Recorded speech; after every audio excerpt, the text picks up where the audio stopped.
제가 전도사 때 중등부 아이들을 데리고요 연합수련회 간 적이 있습니다. 근데 거기서 왔다 갔다 하면서 이제 섬기시는 스태프들이 굉장히 많았었는데 그 스태프들이 그 유니폼을 이제 티를 다 하나씩 맞춰 입었어요. 근데 그 등 뒤에 뭐라고 쓰여 있었냐면 공부해서 남주자 이렇게 써 있었습니다. 근데 그게 굉장히 저는 인상 깊었어요. 그때만 해도 그런 말을, 지금은 흔한 말이지만 그때는 그런 말이 이제 흔하지 않았었는데, 공부해서 남주자 굉장히 인상적이었습니다. 우리는 자녀들에게 흔히 이제 공부 열심히 하라라고 얘기할 때, 야 공부 좀 해라, 너 공부해서 남주냐, 이런 말을 우리가 하지 않습니까? 근데 그런 말을 가만히 생각해 보면 은연중에 우리 의식 속에는 공부는 자기를 위해서 하는 것이다, 이런 생각이 자리 잡고 있는 것이죠. 더구나 요즘같이 이기적이고 자기중심적인 삶을 사는 것이 똑똑하게 사는 것이다, 이런 분위기 속에서 사는 시대 속에는 더더욱 이것이 지혜로운 생각처럼 받아들여지고 있는 것 같습니다.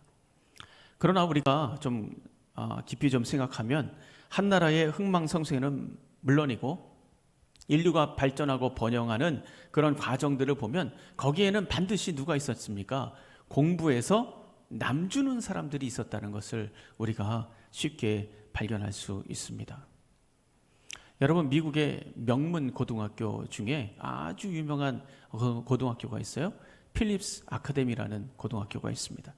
이 고등학교는 220년 동안 각계각층의 지도자, 많은 지도자들을 배출한 최고의 명문 고등학교로 알려져 있어요. 근데 이 학교의 건학 이념이 뭐냐면 not for self입니다. not for self. 자기를 위해서 살지 말고 남을 위해서 살라는 것이죠. 그러니까 이 말은 라틴어에서 나온 말인데, 라틴어 난시비라는 문구를 이제 영어로 번역한 겁니다. 그래서 이 난시비는 나 자신을 위해서가 아닌이란 뜻이에요. 나 자신을 위한 것이 아닌, 이것을 이제 영어로 번역해서 not for self, 이게 이제 권한 개념으로 붙들고 있는 거죠. 그러니까 한마디로 이타적인 삶을 살아라. 그러니까 학생들을 어떻게 키워야 되냐, 어떻게 배출해야 되냐, 자신의 이익만을 위해서가 아니라 사회의 큰 이익에 기여할 수 있도록 준비시켜야 된다. 우등생이라면 공부만 잘하는 게 아니라 같은 동료를 돕고 또 배려하고 인류에 기여해야 된다. 이런 철학적인 바탕을 가지고 이 학교가 명문 고등학교로 이제 성장한 거 아니겠습니까? 그러니까 이런 건학 이념이 어디에서 나오냐? 성경 누가복음 6장 38절, 그리고 고린도전서 10장 31절, 여기에서 이제 영감을 받아서 이런 건학 이름으로 이제 학교를 세운 사람이 시작을 했다고 그래요. 그러면 여러분 생각해 보세요. 남주기 위해서 공부한다. 그럼 남주기 위해서 공부하는 것은 손해만 보라는 얘기인가? 아닙니다. 여러분, 인간은요 혼자 살 수 없어요. 하나님께서 인간을 창조하실 때 더불어 살아가도록 만든 존재가 바로 인간 아닙니까? 그래서 이 행복이라는 것도 얼마나 많이 가졌느냐, 이게 아니죠. 관계가 좋으면 행복한 거예요. 그러니까 우리가 관계가 나쁘면 아무리 많은 것을 가져도 관계가 좋으면 아무리 많은 것을 가졌다고 해도 관계가 나쁘면 불행합니다. 그렇지 않습니까? 그러나 아무리 적게 가졌어도 관계가 좋으면 아주 행복해요. 웃음소리가 끊어지 않습니다. 가정에서. 많은 연구가 또 있잖아요. 사람의 성공하는 요인이 뭐냐? 물론 기술이나 어떤 재능도 중요하지만 결국에는 뭐냐? 결국에는 80%는 대인관계다, 대인관계. 이런 연구들도 많이 있었지 않습니까? 그래서 이 공부를 해서 남주자, 이런 마인드를 갖게 되면 관계의 틀이 넓어지는 거예요. 영향력을 갖게 되는 겁니다. 그리고 성취도도 커진다라는 것이죠. 그래서 남주자, 이런 마인드는 굉장히 중요하다라는 겁니다. 또 여러분, 거기에 하나님께서는 누구에게 부어주십니까? 누구에게 맡겨주십니까? 공부해서 남주자, 이런 생각을 가진 사람들에게 하나님께서는 더 맡겨주시지 않습니까? 우리가 조금 아까 제가 말씀을 드렸지만 누가복음 6장 38절 뭐라고 얘기합니까? 주라, 그리하면 너희에게 줄 것이니 곧 후히 되어 누르고 흔들어 넘치도록 하여 너에게 안겨주리라 라고 말씀하고 있습니다. 여러분 모두가 공부해서 남주는 인생이 되기를 바랍니다. 열심히 일해서 남주는 인생이 되시고 희생하고 헌신해서 남주는 인생이 되기를 주님의 이름으로 축원합니다. 그게 복받는 길인 거예요. 그게 하나님의 축복의 원리인 겁니다. 우리 옆에 분하고 한번 인사하겠습니다. 일해서 남줍시다. 일해서 남줍시다. 일해서 남줍시다. 예. 남주는 인생이 되셔야 돼요. 남주는 인생. 지난주에 우리는 예수님께서 자신을 위해서 기도하신 말씀을 가지고 함께 나눴어요. 근데 예수님께서 자신을 위해서 기도하신 내용을 가만히 보면 자신을 위해서 기도한 게 아닙니다. 예수님의 기도 역시 남주는 기도를 하고 있었던 거예요. 자기를 위한 기도가 아니었습니다. 예수님의 기도를 가만히 보면 궁극적으로 누구를 위한 겁니까? 우리를 위한 기도예요. 이타적인 기도죠. 뭐라고 기도하셨어요? 아버지요, 때가 이르렀사오니 아들을 영화롭게 하사라고 이야기하고 있습니다. 날 좀 영화롭게 해주세요 라고 얘기했습니다. 근데 그 이유가 뭡니까? 힘들고 고통스럽고 무자비한 저 십자가 감당할 수 있도록 힘을 달라는 거 아닙니까? 그 십자가 그 누굴 위한 겁니까? 그 십자가 예수님을 위한 건가요? 아니요. 그 십자가는 예수님을 위한 게 아니에요. 그 십자가는 바로 여러분을 위한 것이고 저를 위한 것이고 인간을 위한 거 아니겠습니까? 그러니까 십자가는 철저히 우리를 위한 것입니다. 지난주에 17장 2절 말씀을 봐도 우리가 알 수가 있어요. 아버지께서 하늘과 땅의 모든 권세를 내게 주셨는데 그 권세를 가지고 자신의 유익을 위해서 사용하는 게 아니라 십자가를 위해서 사용할 수 있게 해달라 기도하고 있지 않습니까? 그러니까 예수님은 마지막 순간까지 철저히 이타적인 삶, 남주는 삶을 살았다는 것을 우리가 볼 수가 있습니다. 오늘 본문 말씀, 오늘도 계속해서 예수님은 기도하고 계십니다. 오늘은 어떤 기도를 하시고 계시나? 제자들을 위한 중보 기도를 시작하시는 것을 볼 수가 있습니다. 이제 본격적으로 이타적인 기도, 남주는 기도를 하고 계신 거예요. 참 신기한 것은 뭐냐면 예수님은 지금 다른 사람들을 기도해 줄 때가 아니지 않습니까? 이제 곧 붙잡혀가지고 억울하게 이제 십자가에 매달려야 되는 그런 찰나잖아요. 절체절명의 위기 속에 있는 분이잖아요. 자기 코가 석자예요. 자기 코가 석자. 근데 누구를 위해서 기도한단 말입니까? 자기 코가 석자인데. 그러나 예수님께서는 끝까지 남을 위한 기도, 제자들을 위해서 기도하기 시작했다는 거죠. 마지막까지 철저히 이타적인 삶을 살고 있는 것을 우리가 볼 수가 있습니다. 그래서 오늘 우리가 이 중보기도, 예수님께서 하시는 이 중보기도를 묵상할 때 예수님께서 가지고 있었던 이 제자들을 향한 마음이 도대체 뭐냐 정확하게 우리가 느낄 수가 있습니다. 또 제자들을 향한 이 예수님의 마음이 뭔지, 그리고 그들에게 필요한 것이 무엇인지, 또 가장 중요한 것이 무엇인지 우리가 이것을 알 수가 있습니다. 그리고 제자들을 위해서 할 수 있는 최고의 사랑이 무엇이냐, 이것도 우리가 볼 수가 있습니다. 그리고 이것은 그대로 우리에게 적용이 되는 거예요. 오늘 말씀을 통해서 이 세상을 향한, 또 영혼들을 향한 여러분의 삶의 목적이 회복되고, 또 지혜가 회복되고, 방향이 회복되고, 관계가 회복되고, 예수의 마음이 회복되기를 주님의 이름으로 축원합니다. 자, 먼저 첫 번째 한번 따라해 주시기 바랍니다. 누구도 포기하지 않았습니다. 여러분, 예수님은요 누구도 포기하지 않았어요. 아마 여러분들 한두 명 정도는 포기해버린 분들이 많이 있을 거예요. 아유, 이 사람은 상대를 안 해. 아, 이 사람은 근처도 안 갈 거야. 아, 이 사람은 내가 외면해버릴 거야. 이렇게 포기해버린 사람도 있지 않습니까? 그러나 우리 주님은 결코 누구도 포기하지 않았습니다. 제가 어떤 글에 보니까요, 중증장애인 사역을 하시는 분이 있어요. 중증장애인. 여러분, 중증장애인 사역 하시는 분들, 저는 이제 전정교회에 그런 사역을 했기 때문에 가끔 옆에서 좀 봤는데 너무너무 힘듭니다. 정말 장난 아니에요. 근데 이분한테 물었어요. 기자가 물었겠죠. 장애인 사역에서 가장 중요한 게 뭡니까? 이렇게 물었습니다. 그때 그분이 뭐라고 대답을 했냐면, 가장 중요한 것은 결코 실망하지 않는 겁니다. 결코 실망하지 않는 겁니다. 반응 속도가 느려도, 학습 효과가 없어도, 가르쳐도 남는 것이 없어도 실망하지 않고 계속 교육할 수 있는 자세, 그것이 특수교육을 하는 사람들의 기본 자세입니다. 그렇게 얘기를 하는 걸 제가 읽어봤습니다. 그러니까 이 중증장애아 역시 영적인 존재들이기 때문에 선생님이 실망하고 포기하는 것을 단박에 알아버린다는 거예요. 그래서 그것이 딱 느껴지면 그 다음부터는 교육이 불가능해진다는 겁니다. 신뢰가 안 되니까. 교육이 불가능해진대. 여러분, 이것이 중증 장애인들에게만 해당되는 얘기입니까? 아니죠. 우리 다 마찬가지예요. 교육의 본질이 뭡니까? 포기하지 않는 겁니다. 포기하지 않는. 교회의 지도자가 해야 될 가장 중요한 일이 뭐냐? 한 영혼을 향해서 실망하지 않고 포기하지 않는 거예요. 이건 목사에게만 해당되는 게 아닙니다. 여러분, 우리 병신도 지도자들, 우리 목자들, 우리 장로님들, 권사님들, 집사님들, 우리 교회를 이끌어가는 많은 지도자 여러분들, 여러분 기억하셔야 돼요. 바로 지도자의 가장 제일 첫 번째 덕목이 뭐냐? 한 영혼을 포기하지 않는 겁니다.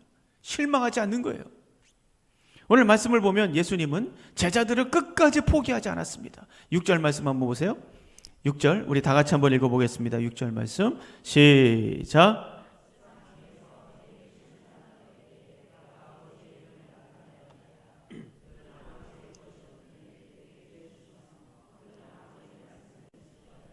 여러분, 제자들은 어떤 사람들입니까? 굉장한 사람들인가요? 아니요. 이 사람들도 우리하고 똑같은 사람들이에요. 이 사람들은 자신만을 위해서 살던 사람들이죠. 그렇지 않습니까? 자신의 욕심과 야망을 위해서 살았던 사람이에요. 예수님과 같이 다니긴 했어도 자기의 야망이 그대로 살아있었던 사람이고 지극히 세속적인 사람들이었고 전혀 영적인 사람들이 아니었습니다. 뭘 가르쳐도 아는지 모르는지 딴소리하기 일쑤고 철없는 소리를 하고 조그만 위기가 닥치면 벌벌 떨고 두려워하고 어떻게 하면 한 자리 내가 할 수 있을까? 예수님이 왕이 되면 내가 어떻게 제일 높은 자리에 앉을 수 있을까? 이런 거나 생각하고 있었던 지극히 세속적인 사람들, 영적으로 상당히 미숙한 사람들 아닙니까? 그리고 예수님께서도 알고 있었어요. 17장 그 위에 여러분 16장 32절 보세요. 거기 뭐라고 말하고 있습니까?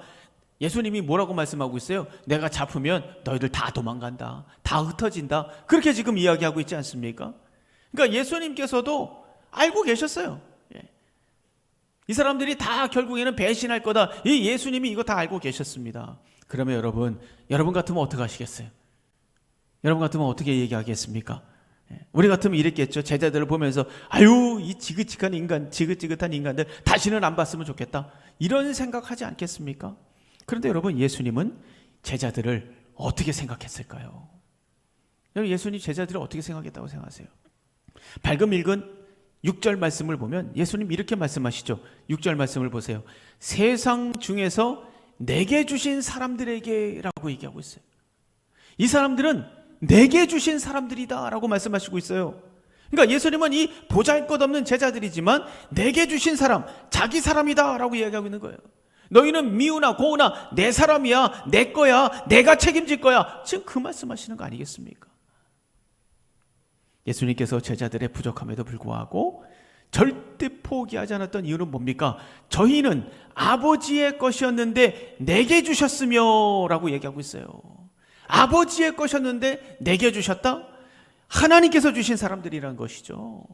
그러니까 이 제자들은 자신의 것이 되기 이전에 원래 하나님께서 선택한 사람들이라는 거예요. 하나님 아버지를 위해서 살도록 부름받은 사람들이었는데 나에게 주셨습니다. 제자들의 원래 정체가 무엇인지 분명히 알고 계셨던 것을 우리가 알 수가 있어요. 그래서 여러분, 예수님은 그들을 계속해서 훈련하셨습니다. 하나님의 말씀을 깨우치게 하셨고 말씀대로 살아가기 위해서 계속 가르치고 함께 하셨습니다. 여러분, 우리도 마찬가지예요.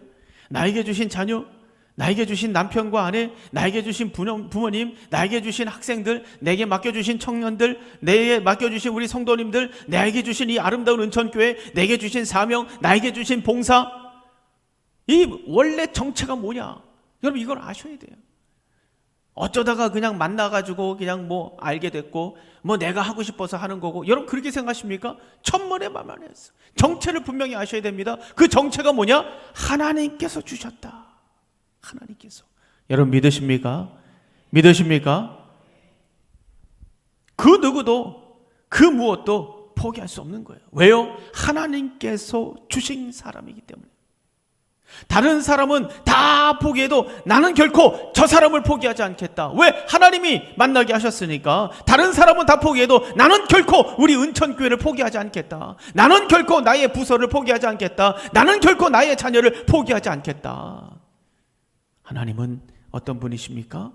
상한 갈대를 꺾지 아니하시며 꺼져가는 등불도 끄지 않는다. 그분이 바로 하나님이시다라고 말씀하고 있어요. 꺼져가는 등불, 여러분 우리가 꺼져가면 희미한 등불 보면 어떻게 하고 싶습니까?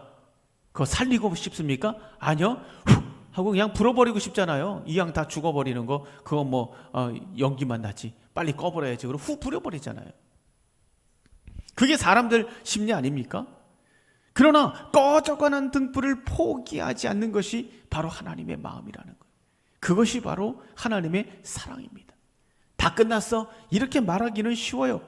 그러나 다 끝나버린 것을 가슴에 품고 다시 살리려고 노력하고 애쓰고 자기의 진액을 짜내서 살려내는 거, 그것이 능력 아닙니까? 다 포기해도 나는 저 사람을 포기하지 않겠다. 이것이 바로 아버지의 마음이고 어머니의 마음이잖아요. 주변 사람들이 말합니다. 아유, 뭐 그렇게 힘들게 저 사람 붙들고 그렇게 애를 써? 소용없어. 아이, 그런 곳에 왜 붙어 있어? 당신 같은 사람이 빨리 나와. 어리석은 사람이라고 손가락질 바를 수 있어요.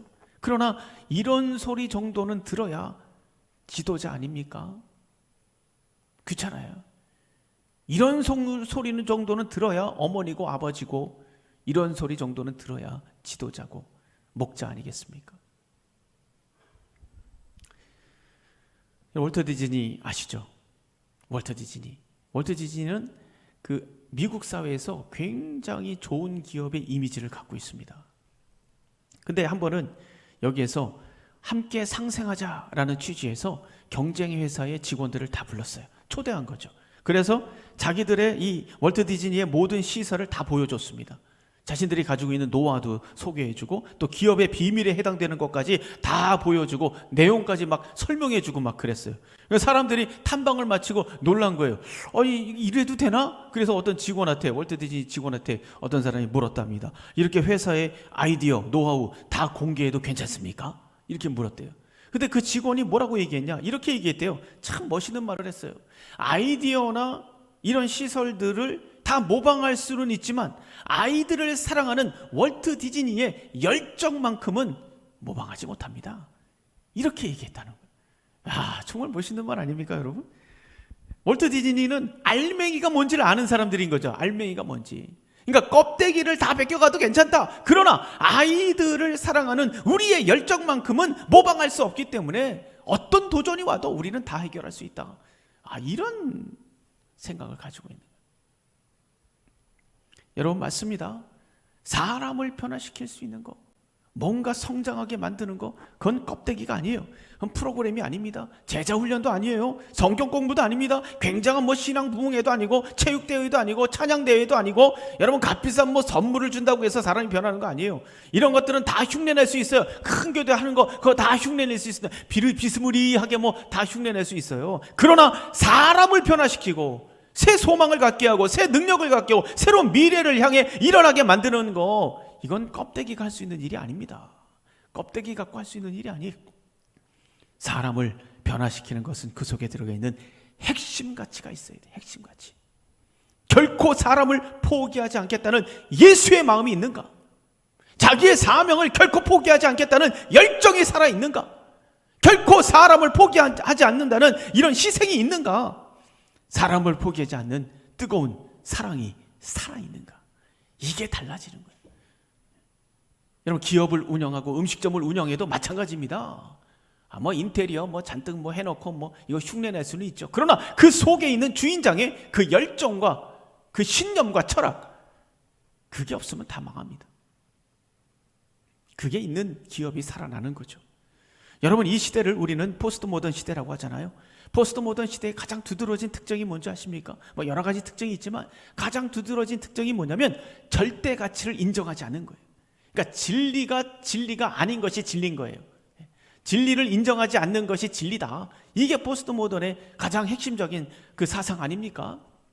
그래서 이 포스트 모던은 절대 가치를 인정하지 않다 보니까 이 성경이 무슨 진리냐? 그냥 사람이 써놓은 책이지. 성경도 맞고 불경도 맞고 코란도 맞고 다 맞다.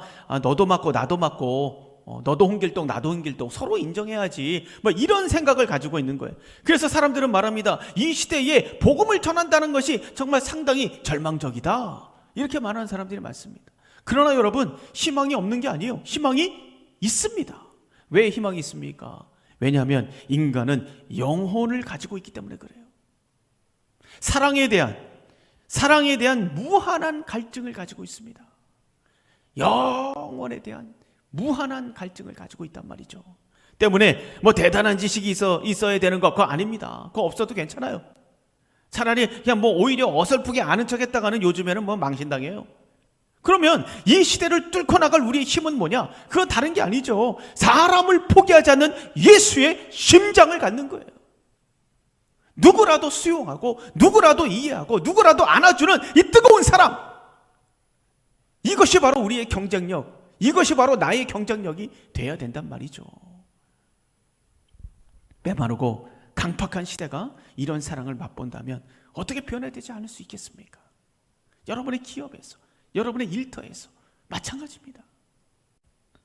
여러분 기억하세요? 우리에게 뭐 재력이 있다고 해서, 재능이 있다고 해서, 권세가 있다고 해서, 뭐 굉장한 뭐 달란트가 있다고 해서, 번뜩이는 뭐 아이디어가 있다고 해서 뭐가 달라지는 거 아니에요. 요즘은 웬만한 곳에 다 있어요. 부족한 게 없습니다. 요즘은 시대를 변화시키고 세상을 변화시키고 사람을 변화시킬 수 있는 것은 뭐냐? 그 누구도 모방할 수 없는 예수의 사랑입니다. 이것만이 사람을 살릴 수 있어요. 우리 은천교회 안에 누구도 모방할 수 없는 예수의 사랑이 넘치기를 주님의 이름으로 축원합니다.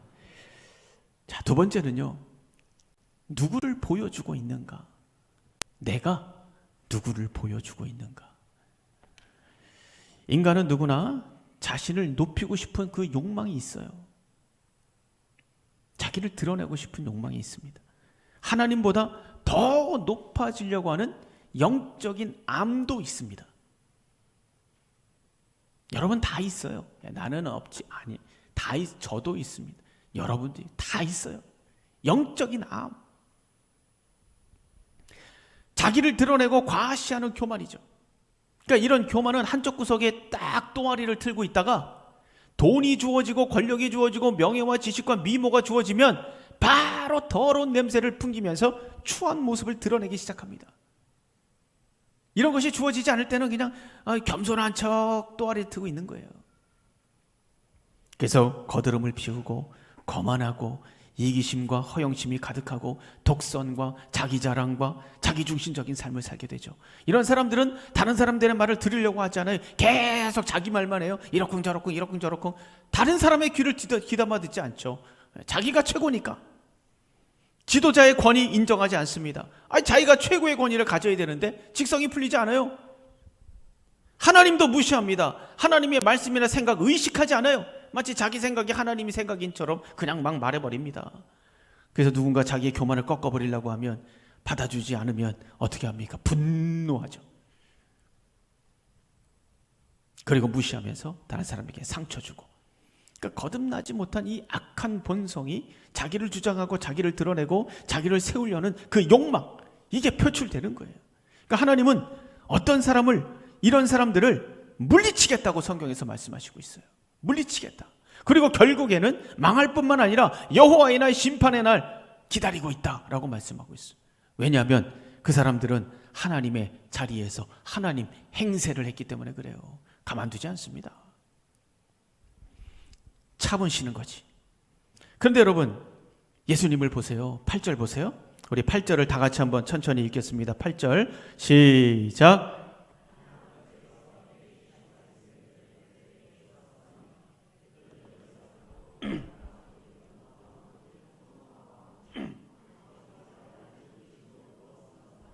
무슨 말입니까? 아버지께서 주신 말씀을 제자들에게 그대로 전달했습니다 라는 내용이에요. 첫 번째 부분이. 여러분, 예수님은 누구십니까? 예수님은 하나님이에요. 그런데도 이 땅에 오셔서 자신을 희생하고 헌신하시고 모든 것을 나눠주시고 사랑하시고 섬기신 분 아닙니까? 그러면 이제 하나님과 마지막 결산할 때가 됐잖아요. 그렇지 않습니까? 마지막 결산할 때가 됐어요. 그러면 이때쯤 되면 이렇게 말할 수 있는 겁니다.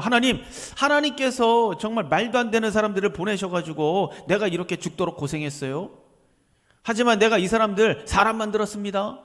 내가 아버지를 알게 만들었고 내가 말씀을 전했고 내가 하나님이라는 것도 알게 되었습니다. 그러니 어떻게 보상하실 거예요? 말 좀 해보세요. 여러분, 이렇게 말할 수 있는 거 아닙니까? 예수님이라면 이렇게 말씀하실 수 있어요. 내가 하면서 충분히 이렇게 말할 수 있는 자격이 있는 분이 바로 예수님입니다. 그러나 예수님이 말씀하시는 것을 가만히 한번 관찰해 보세요. 아버지가 주신 말씀을 전달했더니, 그러니까 내 말씀도 아니고 아버지가 주신 말씀을 전달했더니 그들이 내가 아버지에게서 온 것을 깨닫게 되었습니다. 그리고 아버지께서 나를 보내신 것도 믿게 되었습니다. 여러분, 지금 예수님이 누구를 자꾸 언급하고 있어요? 아버지를 언급하고 있어요. 아버지. 저는 그냥 아버지가 주신 말씀 전달한 것 뿐입니다. 그냥 아버지, 그랬더니 이 사람들이 내가 아버지께로부터 온 거를 깨닫게 되었습니다. 그래서 이 사람들이 내가 또 아버지께 가는 걸 믿게 되었습니다. 순간순간 아버지를 높이고 있어요.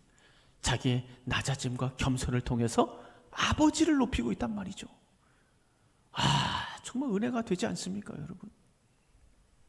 그래서 중요한 것은 뭐냐면, 나를 통해서 지금 누가 보이는가?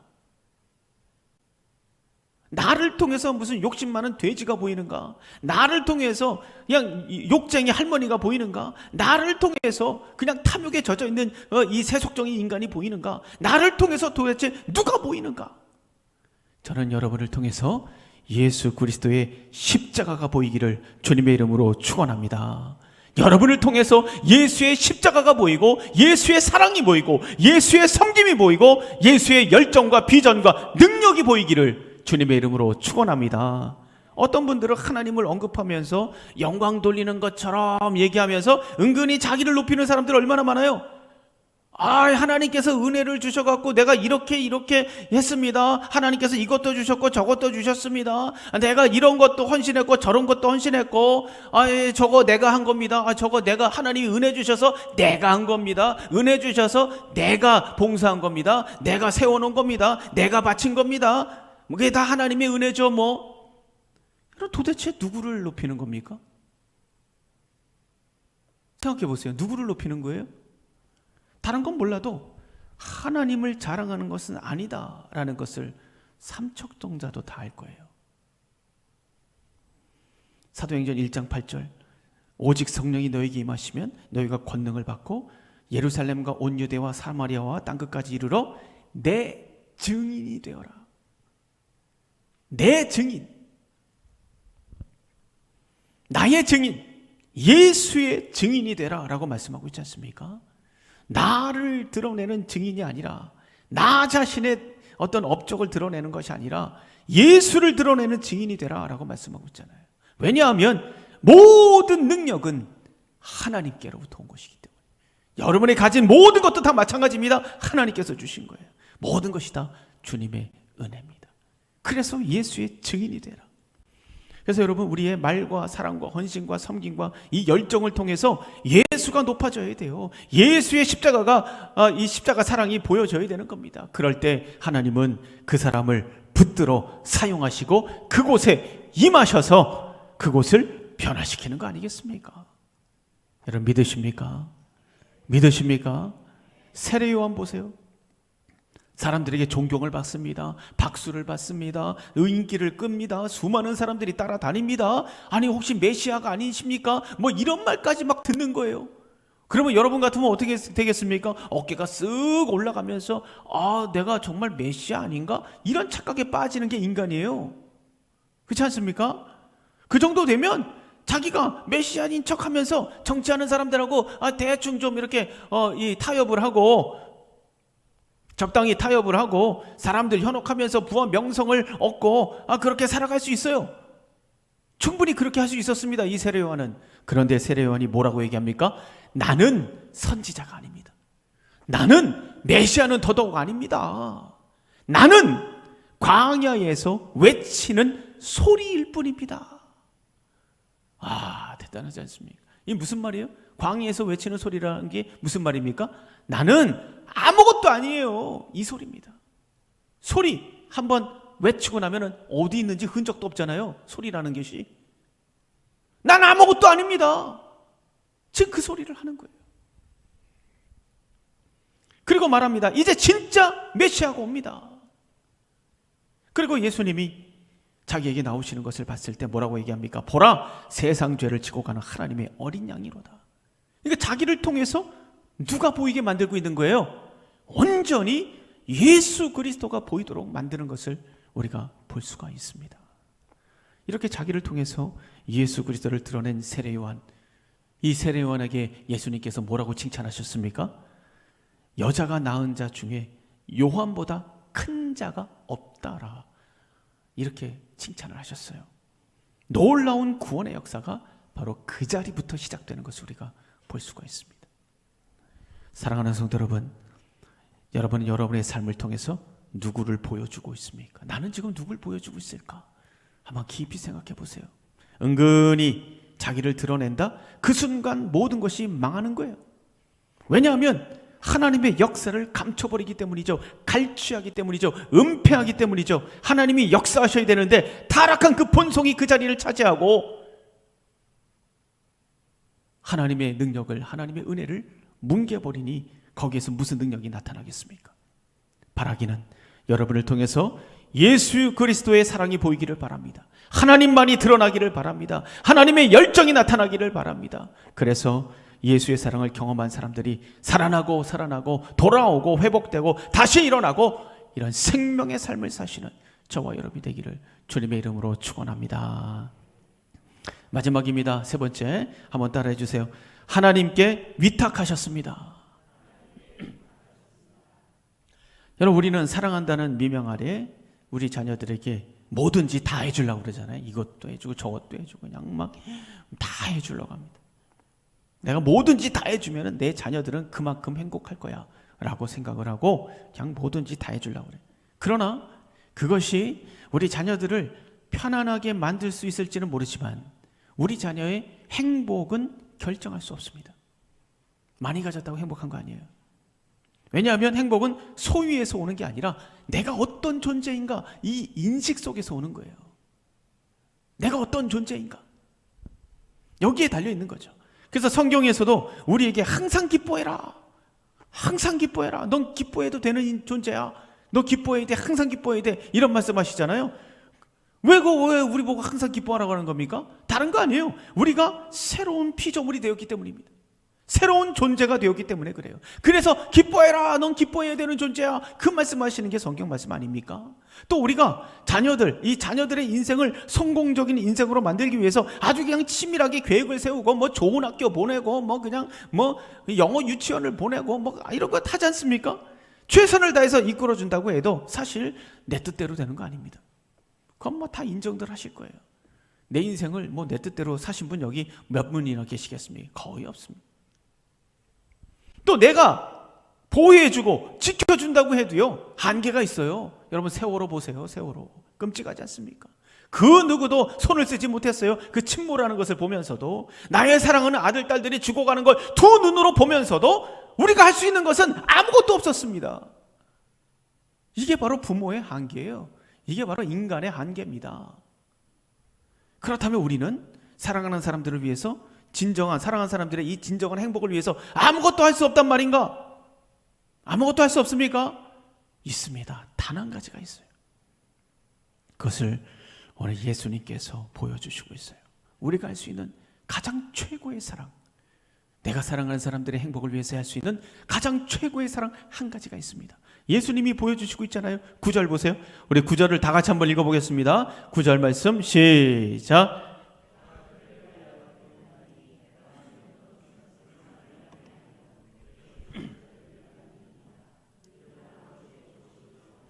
여러분, 주님은 지금 사랑하는 제자들을 위해서 뭘 하시고 있습니까? 내가 그들을 위하여 비옵나니 라고 말씀하고 있어요. 기도하고 있습니다. 왜냐하면 그들은 아버지의 것이기 때문이에요. 아버지의 것이오니 아버지께서 책임져 주셔야 됩니다. 예수님께서도 육신의 몸을 가지고 있었기 때문에 제자들을 보호하고 인도하고 함께하는 것이 한계가 있었어요. 곧 떠나시잖아요. 한계가 있는 거예요. 예수님께서도 이 육신을 가지고 한계가 있는 겁니다. 그래서 주님은 육신을 가지고 있는 자신이 한계가 있다는 것을 인정했어요. 그리고 뭐 하셨습니까? 하나님께 간절히 기도하시는 거예요. 하나님의 것이오니 하나님께서 책임져 주시옵소서. 하나님께 위탁하고 있는 것을 우리가 볼 수가 있습니다. 그러니까 하나님께 위탁할 수 있다? 쉬운 것 같지만 세상 사람들은 못합니다. 믿음이 없기 때문에, 누구인지 모르기 때문에 위탁하는 거 못합니다. 여러분, 예수님께서도 육신의 한계를 인정하고 기도하셨는데 우리는 두말할 거 없지 않습니까? 그러니까 자기의 한계를 인정하지 못하면 위탁하지 못하는 거예요. 아이, 내가 하면 되지 뭐 하나님까지 그게 뭐가 필요해? 내 돈이 있고 내 재력이 있고 내 능력이 있는데 내가 끝까지 내 자녀들 책임지면 되지. 이런 자기의 한계를 모르는 사람 위탁 안 합니다. 할 수도 없죠. 그런데 여러분, 예수님까지도 육신의 한계를 인정하시고 기도하셨는데 우리는 두말할 거 없지 않습니까? 우리가 아무리 몸부림쳐봐야 한계투성이 빨리 인정하셔야 돼요. 그리고 하나님께 위탁하셔야 됩니다. 그것이 우리가 할 수 있는 최고의 사랑이에요. 능력도 없으면서 혼자 붙들고 있는 것은 그건 사랑하는 게 아니죠. 그 사람 망치는 거예요. 능력도 없으면서 붙들고 있으면 어떻게 해? 그 사람 망치는 겁니다. 그것은 사랑이 아니에요. 그래서 우리가 진짜 사랑한다면 나의 능력과 한계와 예상을 뛰어넘어서 그 사람이 행복해지고 또 성공적인 인생을 살기를 바란다면 우리는 뭘 해야 되는가? 예수님처럼 그 대상을 위해서 기도하셔야 돼요. 하나님께 위탁하셔야 된다는 겁니다. 11절 말씀 보세요. 11절 말씀 우리 다 같이 한번 읽겠습니다. 시작. 나는 세상에 더 있지 아니하오나 그들은 세상에 있사옵고 나는 아버지께 가옵나니 거룩하신 아버지요 내게 주신 아버지의 이름으로 그들을 보존하사 우리와 같이 그들도 하나 되게 하옵소서. 진짜 사랑하면 기도하는 거예요. 자기의 한계를 인정하기 때문에 진짜 사랑한다면 위탁하고 기도해야죠. 왜냐하면 진짜 사랑하면 자기의 한계를 알기 때문에 더 많이 사랑하고 싶은데 방법이 없는 거예요. 방법이. 그렇지 않습니까? 더 많이 사랑하고 싶은데 방법이 없고 재능도 없고 능력도 없는 겁니다. 그 한계를 영적으로 분명하게 알고 있기 때문에 그래요. 그래서 그것을 아는 자는 하나님께 위탁하는 자리로 나아가는 겁니다. 하나님, 내가 할 수 없어요. 내가 할 수 없습니다. 하나님이 붙들어 주셔야 됩니다. 하나님이 도와주셔야 됩니다. 하나님이 보존해 주셔야 됩니다. 하나님이 지켜주셔야 됩니다. 모든 사람의 매뉴얼을 가지고 계시고 모든 사람의 소유자시고 모든 사람의 축복관을 가지고 계신 그 여호와 하나님께서 계시는 그 앞으로 나아가는 거예요. 그리고 거기에서 기도하는 것입니다.